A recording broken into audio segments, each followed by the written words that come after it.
یہ گانا بند کریں، مجھے بالکل پسند نہیں ہے گاڑی میں میوزک سننا، رانین نے جھنجھلا کر فوراً کہا۔ اس کے لہجے کی بے چینی صاف بتا رہی تھی کہ اس گانے کے بول اس کے اپنے دل کی بے ترتیب ہوتی دھڑکنوں کو اور بڑھا رہے ہیں۔ ایک تو اس بے باک شخص کے ساتھ رات کی تنہائی کا یہ سفر، اور اوپر سے ایسے گانے، مگر مجھے تو پسند ہیں۔ اور ویسے بھی اس موسم میں اس گانے کا اپنا ہی مزہ ہے، دلریز نے ذرا بے باکی سے کہا، جس پر رانین نے مزید چڑھ کر اپنا چہرہ مزید کھڑکی کی طرف پھیر لیا۔ اس کا یہ شرمایا اور الجھا ہوا انداز دلریز کے دل کو اور بھی زیادہ مچلنے پر مجبور کر رہا تھا۔ وہ بری طرح سے کنفیوز ہو رہی تھی، جبکہ دلریز اس کی ہر ایک ادا کو محسوس کر رہا تھا۔ تھوڑی سردی بھی ہے، تھوڑی گرمی بھی ہے، تھوڑی ہے بے بسی، تھوڑی مرضی بھی ہے۔ ایسے میں ہم بھلا کیا کریں تو بتا، جو بھی ہوتا ہے وہ ہو جانے دے دلبر۔ دلریز بڑے ہی دل فریب انداز میں سنگر کے ساتھ اپنی آواز ملا رہا تھا، جب اچانک ہی رانین نے ہاتھ بڑھا کر میوزک آف کر دیا۔ میرے سر میں شدید درد ہو رہا ہے، پلیز یہ ڈھول بھاجے بند کریں، ورنہ میں آئندہ آپ کے ساتھ کوئی سفر نہیں کروں گی۔ اب کی دفعہ اس نے باقاعدہ دھمکی دی تو دلریز کے مسکراتے لب لمحے میں سکڑے تھے۔ اوکے بابا، نہیں سنتا، اب خوش؟ وہ کہتے ہوئے گاڑی کی سپیڈ تیز کر گیا تھا، جبکہ اس کے تھوڑے سے سیریس ہونے پر رانین کو بھی کچھ سکون ہوا تھا۔ کچھ ہی دیر کا سفر طے کرنے کے بعد وہ شہر کے اس میڈیکل سٹور پر پہنچ چکے تھے جہاں سے وہ ضروری دوائیاں لینی تھیں۔ دوائیاں خریدنے کے بعد وہ دونوں ایک بار پھر سے خاموشی سے واپس حویلی کے راستے پر روانہ ہو گئے۔ راستے کی اس طویل خاموشی کو بالآخر رانین نے ہی توڑا۔ کچھ پتہ چلا آپ کو کہ آپ کی نیوز کس نے لیک کی تھی؟ نہیں، مجھے نہیں پتہ چلا، اور تمہارا شک عرشیا پر شاید غلط ہے۔ وہ اس کا کوئی بوائے فرینڈ تھا جو اس سے ملنے کے لیے آیا ہوا تھا اور اس کے لیے رشتہ وغیرہ بھی لانا چاہتا تھا۔ وہ کوئی مشکوک انسان نہیں تھا، اس طرح سے دلریز نے بڑے سکون سے وضاحت دی تھی۔ اچھا، تو اس کا کوئی بوائے فرینڈ بھی ہے؟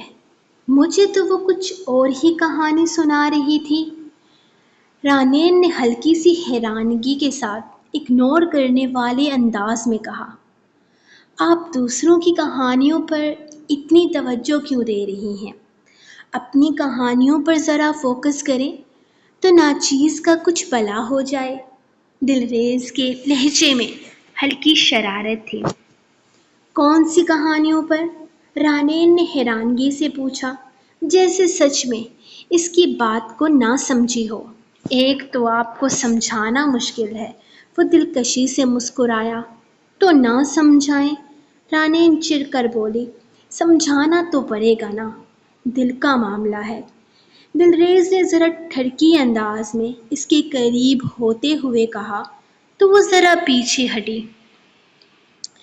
ایک تو آپ ہر بات میں دل کو بیچ میں گھسیٹ لاتے ہیں، اب دل تو بیچ میں ہی ہے نا، کچھ نہ کچھ تو کرنا پڑے گا اس معصوم کا۔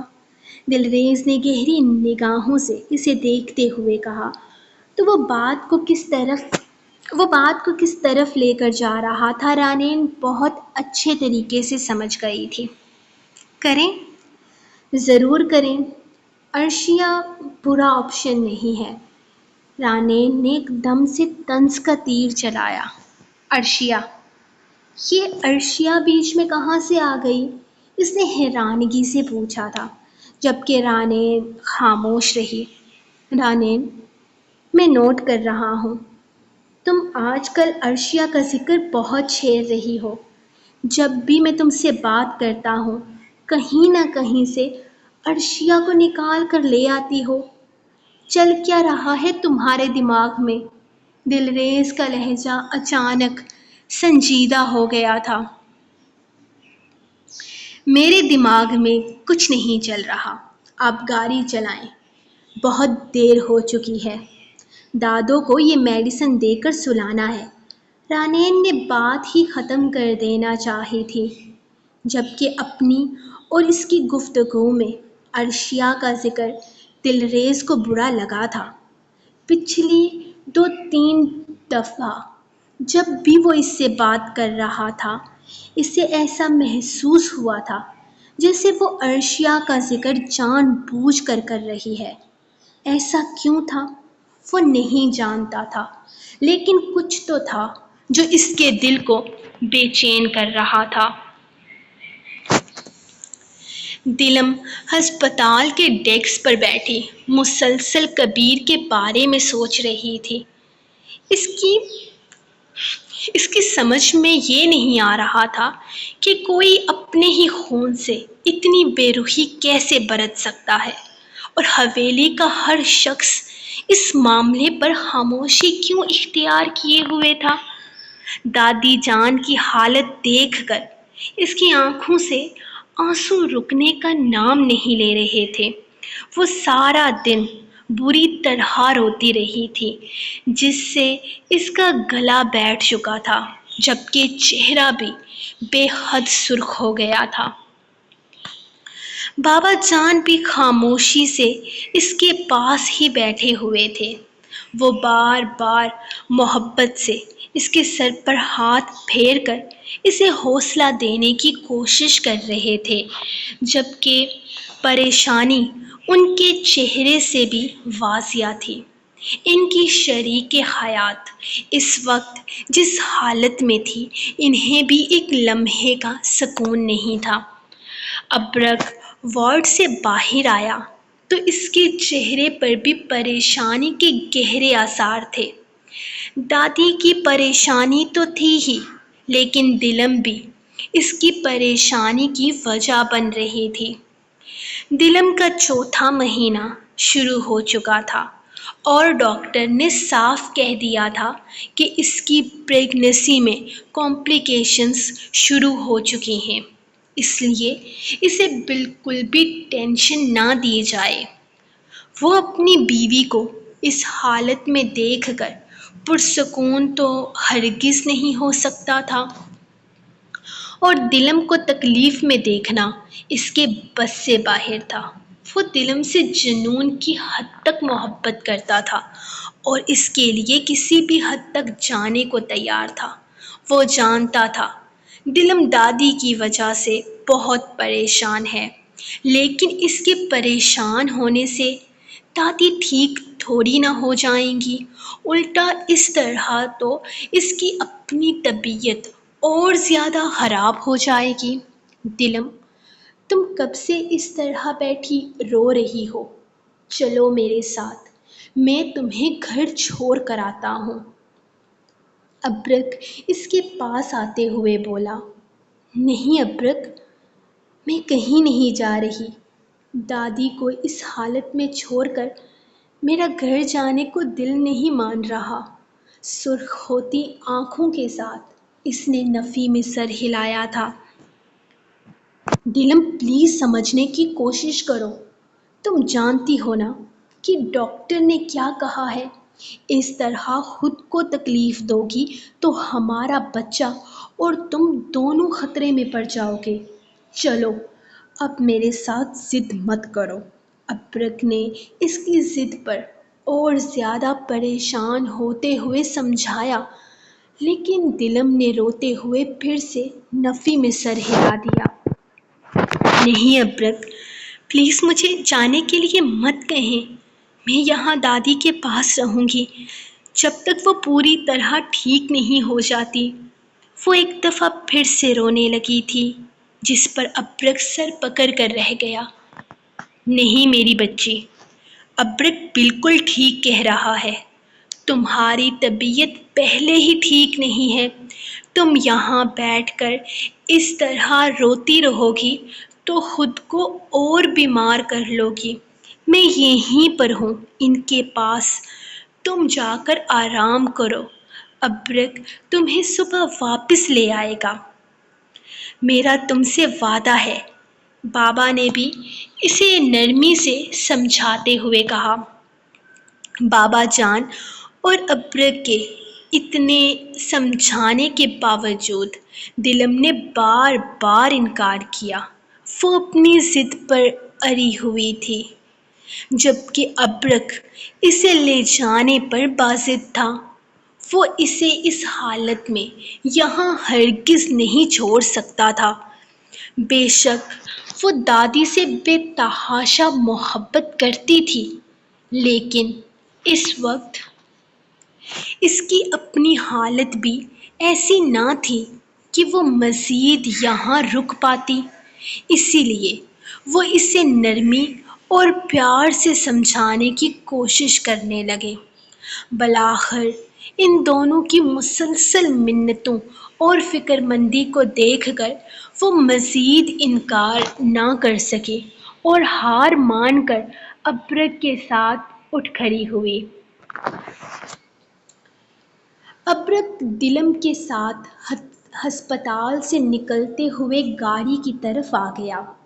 اس نے گاڑی کا دروازہ کھول کر دلم کو اندر بٹھایا اور اس کے بیٹھنے کے بعد خود ڈرائیونگ سیٹ سنبھال لی۔ دلم خاموشی سے آ کر سیٹ پر بیٹھ گئی۔ وہ بالکل خاموش تھی، جیسے دادی کی حالت نے اسے اندر سے توڑ دیا تھا۔ ابرک بھی شدید پریشان تھا۔ دادی کی فکر تو اپنی جگہ تھی ہی، لیکن ساتھ ہی دلم کی حالت بھی اس کو پریشان کر رہی تھی۔ اس نے دلم کی سیٹ کو تھوڑا پیچھے کیا۔ تم بہتر محسوس نہیں کر رہی ہو تو پیچھے ٹیک لگا لو، آرام سے بیٹھو، وہ نرمی سے کہنے لگا۔ نہیں، میں ٹھیک ہوں، وہ ذرا سا پیچھے ہوتے ہوئے بولی۔ اس کے انداز سے وہ محسوس کر چکا تھا کہ وہ اس سے سخت خفا ہے۔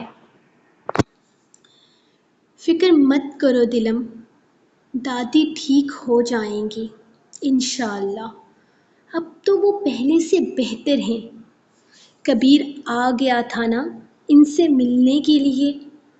ابرک نے گاڑی چلاتے ہوئے اسے حوصلہ دینے کے لیے کہا۔ تو دلم نے ایک گہری سانس بھری۔ اس کی آنکھیں اب بھی نم تھیں، مگر ابرک کی باتوں کا اس نے کوئی جواب نہ دیا۔ تم دیکھنا، اب وہ بالکل ٹھیک ہو جائیں گی۔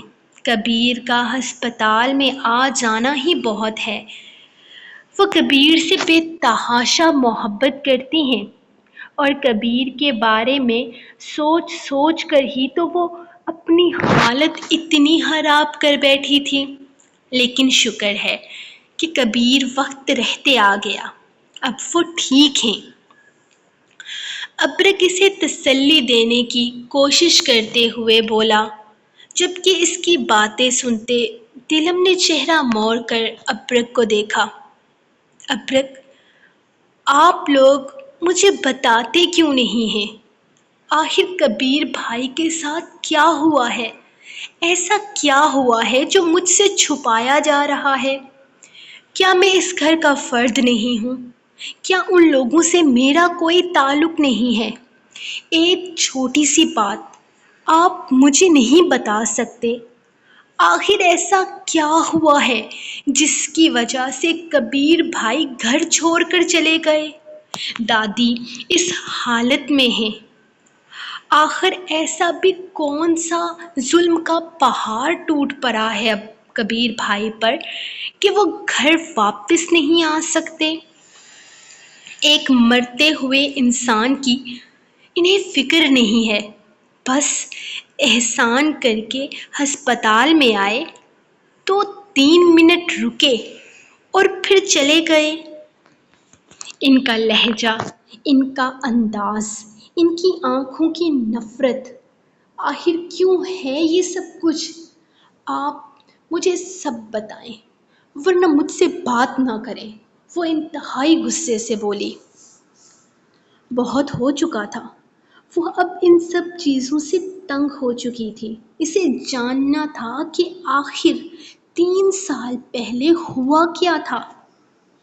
دلم، مجھے نہیں لگتا کہ یہ ساری باتیں تمہارے لیے جاننا ضروری ہیں، لیکن پھر بھی اگر تم ضد کر رہی ہو تو میں تمہیں بتا دیتا ہوں۔ ابرک نے گاڑی کی سپیڈ کم کرتے ہوئے گہری سانس لی تو دلم سوالیہ نظروں سے اسے دیکھنے لگی۔ 3 سال پہلے گلناز تائی کی بھتیجی افرا کو کبیر کے لیے پسند کیا جا رہا تھا، لیکن کبیر اسے بالکل پسند نہیں کرتا تھا اور نہ ہی وہ اس سے شادی کرنا چاہتا تھا۔ لیکن اپنے گھر والوں کی خوشی کے لیے اس نے کبھی کھل کر اعتراض بھی نہیں کیا تھا کہ وہ اس سے شادی کرے گا یا نہیں۔ ہاں، اس کی ناپسندیدہ حرکتوں کا ذکر اس نے ایک دفعہ سب کے سامنے کر دیا تھا، اور اسی کے کچھ دن کے بعد وہ طوفان اٹھا تھا۔ کیسا طوفان؟ دلم نے فوراً پوچھا۔ وہ پوری طرح اس کی طرف متوجہ تھی۔ افرا کے ساتھ ہوا تھا، وہ بھی کبیر کے بیڈ روم میں، اور کسی نے کبیر پر یقین نہیں کیا تھا۔ کسی نے بھی نہیں، نہ بابا جان نے، نہ امی جان نے۔ گلناز بیگم نے طوفان کھڑا کر دیا تھا اور کبیر گھر چھوڑ کر چلا گیا۔ اسے اپنوں سے نفرت ہو گئی تھی، اسے اپنوں کی عدالت میں انصاف نہیں ملا تھا۔ وہ بولے جا رہا تھا جبکہ دلم حیرت سے اسے سن رہی تھی۔ ابرک، کیا کبیر بھائی نے سچ میں؟ وہ اپنے الفاظ مکمل نہیں کر پائی تھی جبکہ ابرک نے فوراً نفی میں سر ہلایا تھا۔ تو کیا افرا جھوٹ بول رہی تھی؟ دلم نے بے یقین ہو کر پوچھا۔ نہیں، افرا جھوٹ نہیں بول رہی تھی، وہ سچ تھا، سب سچ تھا۔ اس کے ساتھ درندگی اور بربریت کی انتہا ہوئی تھی۔ ابرک کی آواز بھاری ہو چکی تھی۔ اس الزام کے بعد کبیر نے اس سے شادی کرنے سے صاف انکار کر دیا تھا، جس کے بعد وہ رشتہ میرے گلے میں ڈالنے کی کوشش کی گئی، لیکن میں اسی معاشرے کا مرد ہوں دلم، ایک ایسی عورت کو اپنا نہیں سکتا تھا جس کے ساتھ اس طرح کا کوئی ظلم ہوا ہو۔ بے شک وہ ظلم ہی تھا، بے شک اس کے ساتھ جو بھی ہوا وہ غلط ہی تھا، لیکن کسی دوسرے کے کیے گئے گناہ کی سزا میں کیوں بھگتتا؟ ہاں، شاید میں تمہیں یہاں ایک بہت ہی مطلب پرست انسان لگ رہا ہوں گا، لیکن فرشتہ کوئی بھی نہیں ہوتا۔ افرا کیسی بھی ہو لیکن میرے قابل نہیں تھی، اسی لیے میں نے صاف انکار کر دیا۔ اب اس بات پر اگر تم چاہو تو مجھے جج بھی کر سکتی ہو، میری سوچ کو چھوٹی سوچ بھی کہہ سکتی ہو، لیکن یاد رکھو میں اسی معاشرے کا مرد ہوں، مجھے اپنے لیے ایک صاف ستھری عورت ہی چاہیے تھی، اور افرا کے ساتھ جو بھی ہوا تھا اس میں میرا کوئی قصور نہیں تھا۔ میں افرا سے شادی کر بھی لیتا تو بھی شاید اس کے لیے ایک اچھا شوہر نہیں بن پاتا، کیونکہ کہیں نہ کہیں میرے ذہن میں ہمیشہ یہ چیز رہتی کہ مجھ سے پہلے اس کے جسم، اس کی روح پر کسی اور کا اختیار رہ چکا ہے، اور کوئی بھی مرد یہ چیز برداشت نہیں کر سکتا۔ تمہارے علاوہ میری زندگی میں کبھی کوئی نہیں آیا اور نہ ہی کوئی آ سکتا ہے۔ تمہاری پاکیزگی کا گواہ میں ہوں، اور مرد کو اسی عورت سے محبت ہوتی ہے جس کی پاکیزگی کا گواہ وہ خود ہو۔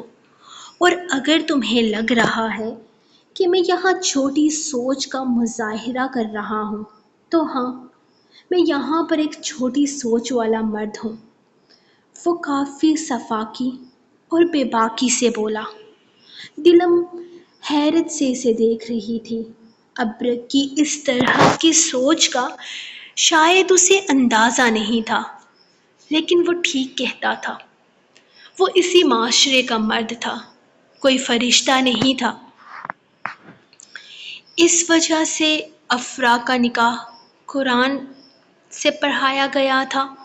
دلم نے حیرت سے اسے دیکھتے ہوئے سوال کیا، جس پر ابرک نے ہاں میں سر ہلایا تھا۔ گاڑی کی سپیڈ اب کم ہو چکی تھی۔ دلم نے ایک گہری سانس بھری اور خاموشی سے سیٹ سے ٹیک لگا کر بیٹھ گئی۔ شاید اس کے پاس اب کچھ نہیں تھا کہنے کو۔ گاڑی حویلی کے دروازے پر رکی تو رات کافی گہری ہو چکی تھی۔ اندر قدم رکھتے ہی گلناز بیگم جاگتی ہوئی دکھائی دی۔ آ گئے تم لوگ؟ میں تمہارا ہی انتظار کر رہی تھی۔ کیسی ہیں اب ماں جی؟ ان کی طبیعت کیسی ہے؟ گلناز بیگم نے بناوٹی لہجے میں پوچھا۔ جیسی بھی ہیں، آپ کو پرواہ کرنے کی ضرورت نہیں۔ ابرک کے لہجے میں سرد مہری تھی۔ دلم اس کے اس طرح سے بات کرنے پر پریشان ہوئی۔ ہاں بالکل، اب پرواہ کرنے والے اور دکھاوا کرنے والے لوگ اور جو آ گئے ہیں۔ وہ طنزیہ نگاہوں سے دلم کو دیکھتی ہوئی کہنے لگی، جبکہ ان کی فضول اور بے تکی بات پر ابرک کے دماغ کی نسیں ابھرنے لگی تھی۔ وہ عجیب سے انداز میں انہیں گھورنے لگا۔ جی ہاں، ان کی پرواہ کرنے والے اور لوگ آ گئے ہیں۔ یہاں اب آپ کے جھوٹے ڈرامے دیکھنے والے لوگ نہیں رہے، اسی لیے آپ کو مزید ڈرامے کرنے کی ضرورت نہیں ہے۔ دلم کی طرف ان کی نگاہیں غلط دیکھ کر ابرک بپھر گیا تھا۔ اس کی بیوی کسی کو کوئی تکلیف نہیں دیتی تھی تو وہ اپنی بیوی پر کوئی بات برداشت کیوں کرتا؟ مگر اس کے بپھرنے پر گلناز بیگم نے فوراً اپنی نگاہیں پھیر لی۔ تم ایسا کیوں کہہ رہے ہو ابرک؟ وہ میری ساس ہیں، مجھے ان کی پرواہ ہے۔ وہ فوراً آنکھوں میں آنسو لے آئی تھی، لیکن ان کی بات ابھی ختم بھی نہیں ہوئی تھی کہ ابرک نے ہاتھ اٹھا کر انہیں روکا۔ خدا کے لیے بس کریں گلناز بیگم، میں آپ کی نس نس سے واقف ہو چکا ہوں۔ یہ ڈرامے میرے سامنے نہیں چلیں گے آپ کے۔ اور دادی ٹھیک ہیں؟ وہ کیا ہے نا کہ کبیر آیا تھا نا ہسپتال میں دادی سے ملنے کے لیے۔ کبیر کو دیکھتے ہی ان کی حالت بہت بہت بہتر ہو گئی۔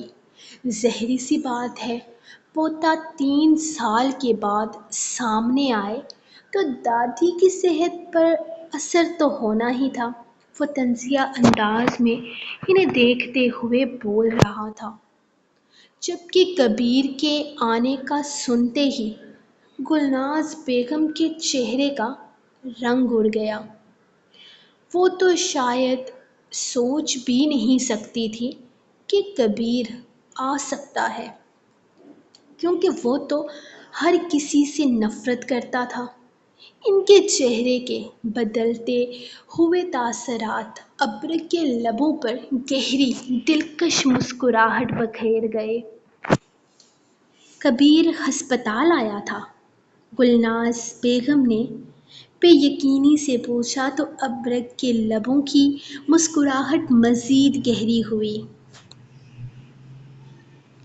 ہاں بالکل، وہ ہسپتال آیا تھا دادی سے ملنے کے لیے۔ دادی کی حالت دیکھ کر کب تک اپنے دل کو پتھر بنا کر رکھتا۔ آنا تو اسے تھا ہی، آخر خون میں کشش بھی تو بہت ہوتی ہے۔ کیوں، آپ کو خوشی نہیں ہوئی کبیر کے واپس آنے کا سن کر؟ وہ سینے پہ ہاتھ باندھے عجیب انداز میں طنز کر رہا تھا، جس پر گلناز بیگم فوراً ہڑبڑا کر مسکرانے کی کوشش کرنے لگی۔ ارے مجھے کیوں خوشی نہیں ہوگی؟ مجھے بہت خوشی ہو رہی ہے۔ وہ ہمارے گھر کا بیٹا ہے، میرا بیٹا ہے، مجھے کیوں خوشی نہیں ہوگی؟ وہ اپنی اندرونی حالت پر کنٹرول کرنے کی کوشش کر رہی تھی، جس پر ابرک نے ان کے ڈرامے بازیوں پر نفے میں سر ہلاتے آنکھیں گھمائی۔ آپ کا بیٹا نہیں ہے وہ، رباب تائی کا بیٹا ہے۔ کتنی دفعہ کہا ہے آپ کو، اس خاندان کی بہو بے شک بن جائیں، لیکن کبیر کی زبردستی کی ماں بننے کی کوشش نہ کیا کریں۔ نہ جانے کیسے سمجھ میں آئے گی آپ کو یہ بات۔ خیر، میری بیوی کی طبیعت ٹھیک نہیں ہے، سو پلیز آپ اپنے سوالوں اور باتوں کا سلسلہ کل یہیں سے جوڑ لیجیے گا۔ وہ دلم کے کندھے پر ہاتھ رکھتا ہوا آگے بڑھ گیا تھا، جبکہ گلناز بیگم شدید نفرت سے ان دونوں کو گھورتے ہوئے اپنے کمرے کی طرف جاتے دیکھتی رہ گئی۔ گھر کے تمام کام نپٹا کر حورے کمرے میں آئی تو کبیر اب تک گہری نیند سو رہا تھا۔ ناشتہ وہ تیار کر چکی تھی۔ اس کا ارادہ کمرہ صاف کرنے کے ساتھ ساتھ کبیر کو جگانے کا تھا۔ کبیر اٹھیں، صبح ہو چکی ہے، ناشتہ تیار ہے، آپ نے کام پر نہیں جانا؟ اس نے صوفے پر پڑی کبیر کی شرٹ کو اٹھایا تاکہ اسے دھونے کے لیے واشنگ مشین میں رکھ سکے، لیکن جیسے ہی وہ شرٹ اٹھا کر واشنگ مشین کی طرف بھرنے لگی، شرٹ سے اٹھنے والی ایک عجیب اور تیز بدبو اس کی ناک سے ٹکرائی۔ حورے نے الجھ کر شرٹ کو اپنے ناک کے قریب کرتے گہری سانس لے کر سونگھا۔ شرٹ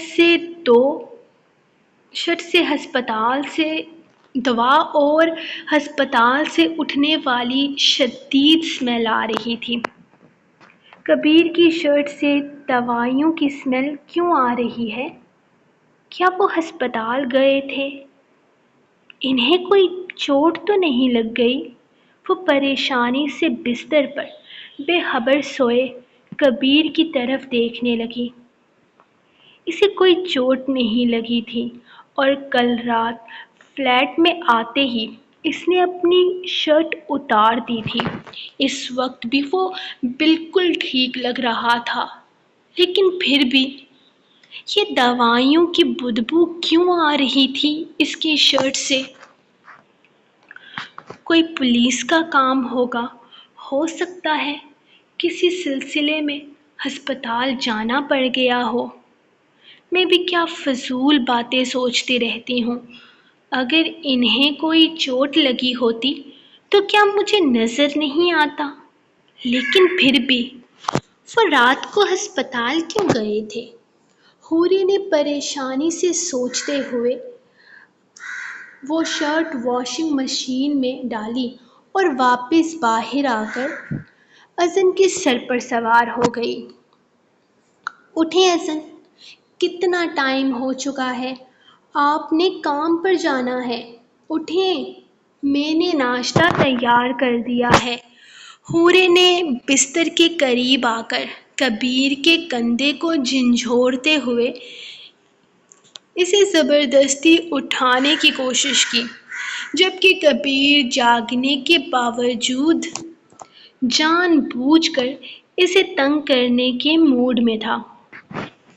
وہ کبھی اس کا ہاتھ پکڑ کر اسے اپنی طرف کھینچتا تو کبھی زبردستی اسے اپنے قریب کھینچ کر بستر پر لٹا دیتا، اور اس سب کے درمیان اس نے جان بوجھ کر اپنی آنکھیں بند کی ہوئی تھی تاکہ حورے اسے سویا ہوا سمجھے، لیکن نہیں، اب حورے اس کی تمام چال بازیوں کو بہت اچھے طریقے سے سمجھ چکی تھی۔ اٹھ جائیں، اب یہ ڈرامے کرنا بند کریں، میں اچھے طریقے سے جانتی ہوں کہ آپ جاگ رہے ہیں، حورے نے خفا ہوتے ہوئے کہا۔ نہیں، میں تو سو رہا ہوں۔ ازن نے آنکھیں بند رکھے ہی اسے زبردستی کھینچ کر اپنے مضبوط باہوں میں بھر لیا اور اپنا چہرہ اس کی گردن میں چھپا کر پورا کا پورا وزن اس پر ڈال دیا، جس پر حورے کی تو جیسے سانسیں ہی اٹکنے لگی تھی۔ وہ خود پر پڑے اس وزنی وجود کو ہٹانے کے لیے پوری طاقت سے زور لگا رہی تھی، لیکن کہاں وہ زور آور اور توانا آدمی اور کہاں وہ نازک سی لڑکی؟ اس کے سارے جتن اس وقت بالکل بے سود ثابت ہو رہے تھے۔ ازن، چھوڑیں مجھے، ناشتہ ٹھنڈا ہو رہا ہے اور آپ کو پولیس اسٹیشن بھی تو جانا ہے۔ حورے نے اس کی گرفت سے نکلنے کی کوشش کرتے ہوئے کہا تو ازن نے اس کی گردن سے چہرہ ہٹا کر پرکشش آنکھیں اس کے چہرے پر ٹکائی، جس میں ایک گہری وفادگی تھی۔ ناشتہ ٹھنڈا ہوتا ہے تو ہوتا رہے، اور رہی بات تھانے جانے کی، تو آج میرا ارادہ اپنے اس پرسنل مجرم سے تفتیش کرنے کا ہے، جس کا جرم یہ ہے کہ وہ صبح صبح میرے دل کا سکون لوٹ کر فرار ہونے کی کوشش کر رہی تھی۔ وہ گہری مسکراہٹ کے ساتھ بے باک انداز میں بولا، جبکہ اس کی دلکش مسکراہٹ اور بے باک انداز پر حورے کے دل کی دھڑکنیں بے قابو ہونے لگیں۔ اس سے پہلے کہ وہ کوئی اور احتجاج کرتی، ازن نے جھک کر اس کے گالوں کی لرزتی ہوئی سرخی کو اپنے لبوں کے لمس سے بھگو دیا۔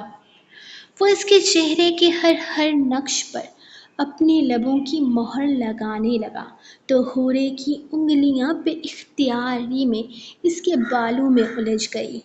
کبیر کے ہاتھ اس کی کمر کے گرد مضبوطی سے لپٹے ہوئے تھے، ان کے درمیان سانس روک دینے والی قربت کمرے کی فضا کو مزید گرما رہی تھی۔ وہ حورے کو اس قدر بے بس کر دینا چاہتا تھا کہ وہ دنیا کے سارے کام بھول کر صرف اسی میں کھو جائے، جس میں وہ کچھ حد تک کامیاب بھی ہو رہا تھا۔ آپ کام پر نہیں جائیں گے؟ وہ اپنی گردن پر اس کے بھیگے لب محسوس کرتی آہستہ سے سوال کرنے لگی۔ کس نے کہا؟ جاؤں گا، ضرور جاؤں گا، لیکن پہلے اپنے پرسنل مجرم کی تفتیش تو مکمل کر لوں۔ وہ اس کی کمر میں ہاتھ ڈالتا ایک جھٹکے سے اسے اپنے بے حد قریب کر گیا۔ آپ کبھی سدھریں گے نہیں نا؟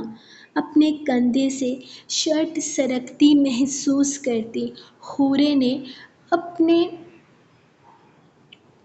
اپنی پلکیں اٹھا کر شرم و حیا میں ڈوبے لہجے میں اس کے سینے پر ہلکا سا مکہ رسید کیا، مگر اس کے اپنے ہی ہاتھ کبیر کے مضبوط سینے پر ٹک کر رہ گئے۔ سدھرنے والی عمر نکل گئی، اب مجھے سدھارنے والے اپنی خیر منائیں۔ وہ اپنی بات مکمل کرتا اس کے لبوں پر جھکتا اس کی سانسیں روک گیا تھا، جبکہ حوریں سچ مچ میں اس کی بے باک قربت میں اپنی خیر منانا چاہتی تھیں۔ سو گائز، یہ تھی آپ لوگوں کی آج کی ایپیسوڈ۔ ویسے میں نے سوچا تھا میں تھوڑی تھوڑی ریکارڈنگ کروں گی، ایک کے ساتھ ساری نہیں کروں گی، لیکن میں نے سوچا ایک ہی ساتھ کر لیتی ہوں، یہ نہ ہو کہ اپلوڈنگ میں ٹائم لگ جائے، اور 7 بجے کا وعدہ ہے میرا آپ لوگوں کے ساتھ۔ تو یہ تھی آپ لوگوں کی آج کی ایپیسوڈ۔ آپ کی ایپیسوڈ نیکسٹ جو ہے وہ 1000 لائک مکمل ہوں گے تو نیکسٹ ایپیسوڈ کل آئے گی، ورنہ میں ایک دن چھوڑ کر ایپیسوڈ دیا کروں گی۔ جیسا کہ آپ کو پتہ ہے کہ میرا یہ چینل ڈی مونیٹائز ہے، ارننگ مجھے کچھ نہیں ہوتی اس چینل سے، تو اب آپ کی مرضی ہے کہ آپ کو ڈیلی ایپیسوڈ چاہیے کہ نہیں، کیونکہ اگر میں ڈیلی ایپیسوڈ نہیں بھی دوں گی تو مجھے کوئی نقصان نہیں ہے۔ پہلے ایسا ہوتا تھا نا کہ ہمارے ویورشپ کم نہ ہو جائے، ہمارے لائکس کم نہ ہو جائیں تو ڈیلی دینی ہی دینی تھی، لیکن اب ہم ایپیسوڈ ڈیلی نہیں دیں گے۔ اگر آپ لائک نہیں کریں گے تو اچھے بچوں کی طرح لائک کرو، کامنٹ کرو، چینل کو سبسکرائب بھی کرو۔ ابھی تک 80,000 نہیں کیے، پتہ ہے میں جب 2-3 مہینے پہلے گئی تھی تب بھی یہی رونا تھا میرا کہ 80,000 کر دو، لیکن نہیں، کچھ بھی نہیں کرتے ہو نا آپ لوگ، پھر بھی آپ لوگوں کی رائٹر اچھی ہوں میں، مانو یا نہ مانو میں اچھی ہوں، تبھی آپ لوگوں کو ایپیسوڈ ملتی ہے۔ تو آپ لوگوں کی مرضی ہے، آپ کو نیکسٹ ایپیسوڈ چاہیے کہ نہیں۔ میں ملوں گی آپ کو نیکسٹ ایپیسوڈ کے ساتھ، تب تک کے لیے اپنی رائٹر کو دیں اجازت اور دعاؤں میں یاد رکھیں۔ اللہ حافظ۔